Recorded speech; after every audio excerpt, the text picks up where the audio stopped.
मेरा घर है जो मेरे हस्बैंड ने मुझे दिया था। तुम लोगों को इसे बेचने का हक नहीं है। तुम्हारे हस्बैंड? हाँ। रुको रुको, तुम कहना चाहती हो तुम मिस्टर मो की वाइफ हो? यस, जाके पूछ लो। पूरे रिवर व्यू में सब जानते हैं कि जॉन बुरे की वाइफ मैं हूँ, लीगल वर्ल्ड की मर्सीलेस जज। जज? मैंने कभी सुना नहीं, तुमने सुना है? अरे किसी ने सुना है क्या? देखने में तो ठीक है, पर मिस्टर मोर की वाइफ। जब मिस्टर मो घर बेचने आए थे तब मैं उनकी वाइफ से मिला था। हाँ, वो उनसे थोड़ी बड़ी थी पर उनका एलिगेंस और फिगर बिल्कुल गॉर्जियस थी। वो बहुत सुंदर थी। तुमने क्या कहा? जॉन की कोई और बीवी भी है?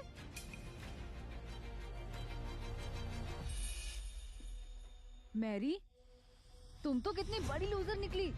जॉन की दूसरी बीवी है और तुम्हें पता भी नहीं। अगर मुझे पता होता तो मैं खुद ही जॉन से शादी कर लेती। इम्पॉसिबल। मैं जॉन की लीगल वाइफ हूँ। तू कैसे किसी और के साथ हमारा घर बेच सकता है? और ये प्रॉपर्टी मेरे नाम पर है। तुम लोग ने ये चीज वेरीफाई तक नहीं की। इस तरह बिजनेस चलाते हो तुम लोग? ऐसे नहीं मानेगी। प्रूफ नहीं दूँ तो मानोगी नहीं ना। लो देखो, आंखें खोल कर देखो। प्रॉपर्टी ओनर एमा टायलर। किसका नाम है? एमा टेलर? ये कैसे हो सकता है? अरे क्या कर रही हो? चोरी नहीं हो पाई तो सीधा रोबरी स्टार्ट कर दी। क्या देख रहे हो सब? इन्हें पकड़ो और पुलिस स्टेशन ले चलो। हाँ, रुको एन, तुम बॉक्सिंग चैंपियन हो, इनको हम पर हावी होने मत दो। सब रुक जाओ।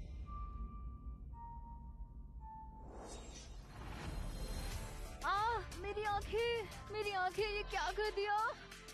मैं सिर्फ 3 साल से गार्ड हूँ, फिर भी तुमसे बेहतर हूँ। आओ, नहीं नहीं नहीं नहीं, रुको, मुझे छोड़ दो। मेरा इनसे कोई लेना देना नहीं है। मुझे पुलिस स्टेशन नहीं जाना। मुझे बीमारी है। मैं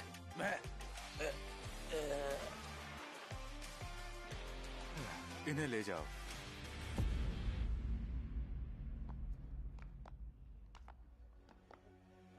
देखो तो कौन आया है। लीगल वर्ल्ड की मर्सीलेस जज मैरी वॉकर और बॉक्सिंग चैंपियन एन रॉबिन्सन। कौन सी मर्सीलेस जज? मोर फैमिली की यंग मास्टर का नाम यूज करके अपनी लॉ फर्म चला रही थी, वरना जैसे केसेस इसने लड़े कब का कोई इसका काम तमाम कर चुका होता। और ये एन रॉबिन्सन इसके सारे कंपटीशन मोर ग्रुप फंड करता है।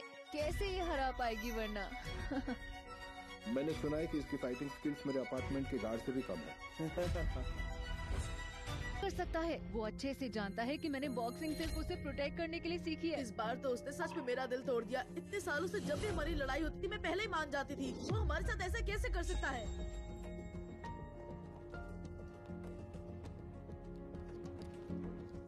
Sorry, the number you have dialed is no longer in service. 3 महीने पहले जॉन का फोन ऑलरेडी अनरीचेबल। ऑन नहीं है? चल क्या रहा है? अब तो सीधा बंद हो गया है और घर भी सेल पर लग गया है। क्या वो सच में हमें छोड़कर चला गया है? टेलर औरत के साथ चला गया है? और टेलर एमा के साथ? नहीं, सोफिया तो मर चुकी है। जॉन तो एकदम शेल्टर्ड यंग मास्टर है। इतनी कॉम्प्लिकेटेड दुनिया में वो अकेला ही ऐसा इंसान होगा। पक्का वो हमारे मैरिटल होम में छुपा होगा और हमारा तमाशा देख रहा होगा। चलो वापस जाके उसे ढूंढते हैं। पर उसने घर का पासवर्ड बदल दिया है। हम अंदर कैसे जाएंगे? मेरे पास बैक डोर की स्पेयर की है। चलो।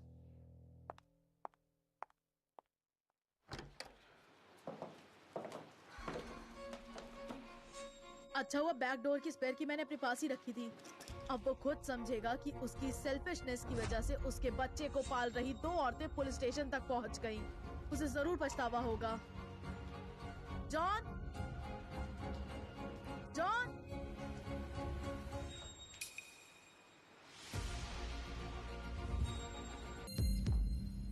ये कैसे हो गया? हमारी वेडिंग फोटो ऐसे टूटी हुई क्यों है? जॉन पहले इसे कितना संभाल के रखता था। दिन में 3 बार साफ करता था। ये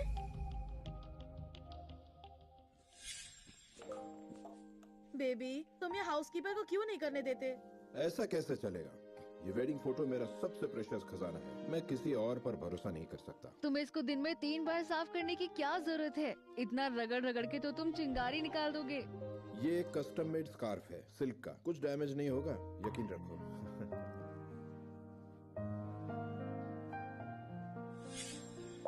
क्या जॉन ने गुस्सा निकालने के लिए किया? हाँ, शायद यही वजह होगी। बेबी, इस बार तुमने बहुत ज्यादा ही कर दिया। जॉन, तुमने हमारी वेडिंग फोटो कैसे तोड़ दी? बाहर आ जाओ अभी। अगर तुम बाहर नहीं आए तो हम सच में गुस्सा हो जाएंगे। ये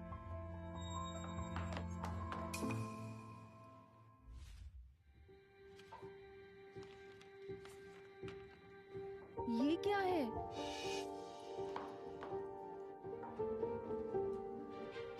क्या?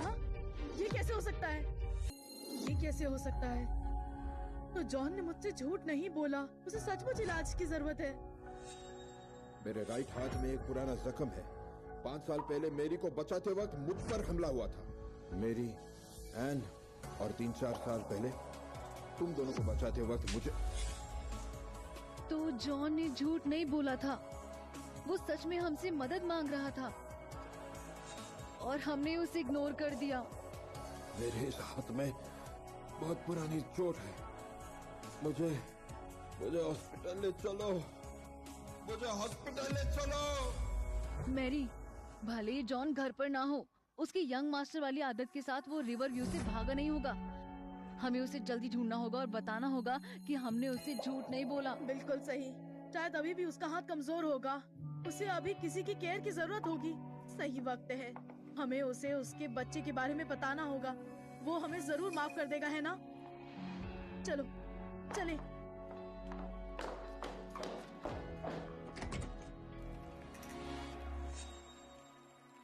मैरी, एन, मुझे पता था तुम दोनों जरूर वापस आओगी। मैं यहीं तुम दोनों का वेट कर रहा था।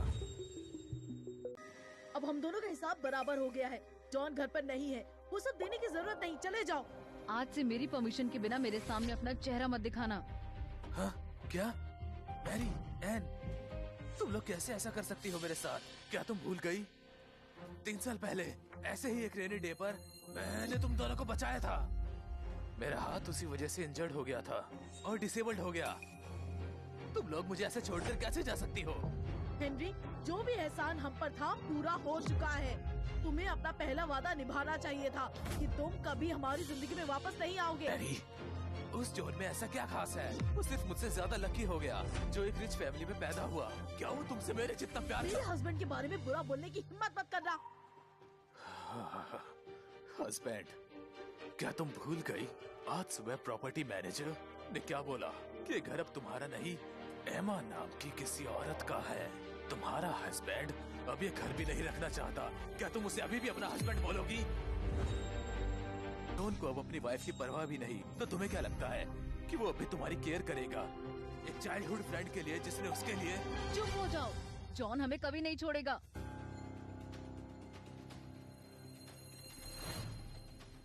मैरी, एंड जॉन जैसे लोग जो सिल्वर स्पून लेके पैदा होते हैं, वो कभी मुड़ के हम जैसे गरीब लोगों की तरफ नहीं देखते। सिर्फ हम एक दूसरे के लिए जी सकते हैं। हमने साथ में ये स्ट्रगल किया है, और मुश्किल सही। सिर्फ हम 3 हमेशा एक साथ रहने चाहिए। सुनो, हम जॉन के बच्चे की माँ बनने वाली हैं। चाहे वो कितना भी गुस्सा हो, वो अपने खुद के खून को नहीं छोड़ेगा। हेनरी, अगर तुमने फिर से हमारे बीच में गड़बड़ करने की हिम्मत की तो फिर जो होगा उसके जिम्मेदार तुम खुद होगे। चलो एन, अगर हम जॉन को खुद नहीं ढूंढ पाए तो हम प्रोफेशनल्स को हायर कर लेंगे। रिवरव्यू में 800 से ज्यादा प्राइवेट डिटेक्टिव एजेंसीज हैं। हम जॉन को किसी भी हालत में ढूंढ के रहेंगे। मैरी, सुनो भाई, एक काम क्यों नहीं करता? मैं तुम्हें सिखा नहीं रहा, पर तुमने इतनी कोशिश की मैरी और एन को ये दिखाने की तुम उनके सेवियर हो, और चाहे तुमने जॉन को उनके बीच से हटा दिया हो, तुम्हारे लिए फीलिंग्स नहीं ला पाएंगे। क्यों जॉन? मुझ में क्या कमी है? मैरिज पैदा नहीं हुआ, और इसके अलावा क्या कमी है? और वो दोनों भी तो ऐसी ही थी। पर मैं उन दोनों को नहीं छोड़ूंगा। अगर उसका राइट हैंड काम नहीं करता तो मैं भी ये करूंगा।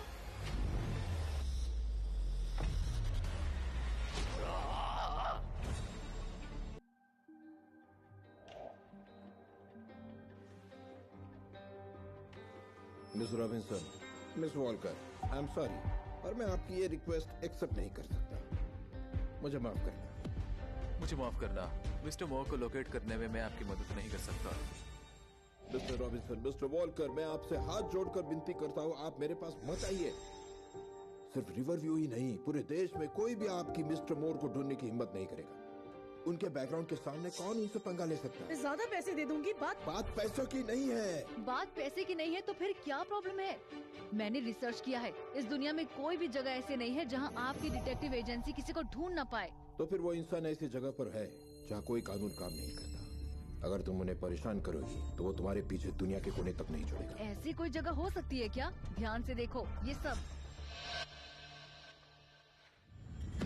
असली गोल्ड और सिल्वर मेडल्स है।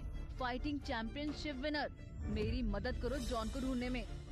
मिस रॉबिन्सन, रिवर व्यू का हर एक इंसान जानता है कि आपका UFC चैंपियनशिप का टाइटल मिस्टर मोर ने अपने पैसों से खरीदा था। क्या? और तुम सोचती हो कि ये मेडल तुम्हारे काम आएगा? कचरे में फेंक दो, कोई भी नहीं उठाएगा इसे। बकवास मत करो, चाहे तुम कुछ भी कहो। ये मेडल्स स्पेशली जॉन ने मेरे लिए बनवाए थे। मिस रॉबिन्सन, मिस वॉकर, अगर आपको पता था कि ऐसा होगा तो फिर आप दोनों ने इतनी सारी चीजें क्यों की? तुम नहीं समझ सकते, हम एहसान का बदला चुका रहे थे। हम इसी पर यकीन रखते हैं। बिल्कुल, चाहे हम हेनरी से नफरत करते हैं, पर ये सच है कि उसने हमारी जान बचाई थी। उसका एहसान चुकाना हमारा फर्ज था। टेडी, आप कई बार मेरे पास आ चुकी है। मैंने भी वक्त निकाला और आपकी सिचुएशन को समझा। क्या आप दोनों सच में श्योर हो हेनरी ने ही आपको बचाया था?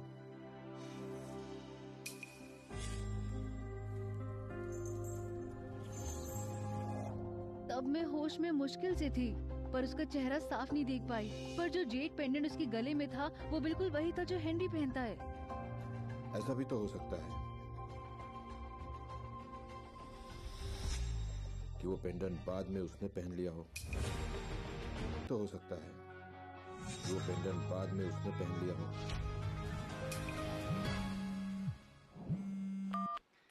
हेलो, क्या? मैरी, लुइस का फोन था। वो कह रहा था कि हेनरी के राइट हैंड पर चोट लग गई है। ये एक इमरजेंसी है। वो चाहता है कि हम वहाँ आए। हेनरी को हमें बचाने की कोशिश में चोट लगी थी, हम अब उसे छोड़ नहीं सकते। चलो। जैसी करनी वैसी भरनी।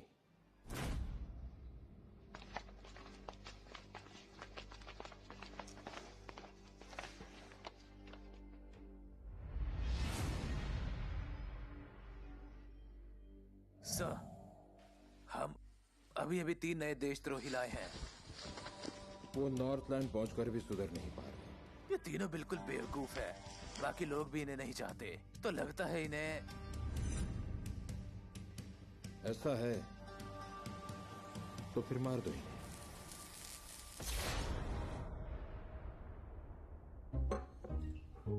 ताजा गरम खाना है, शुरू करो।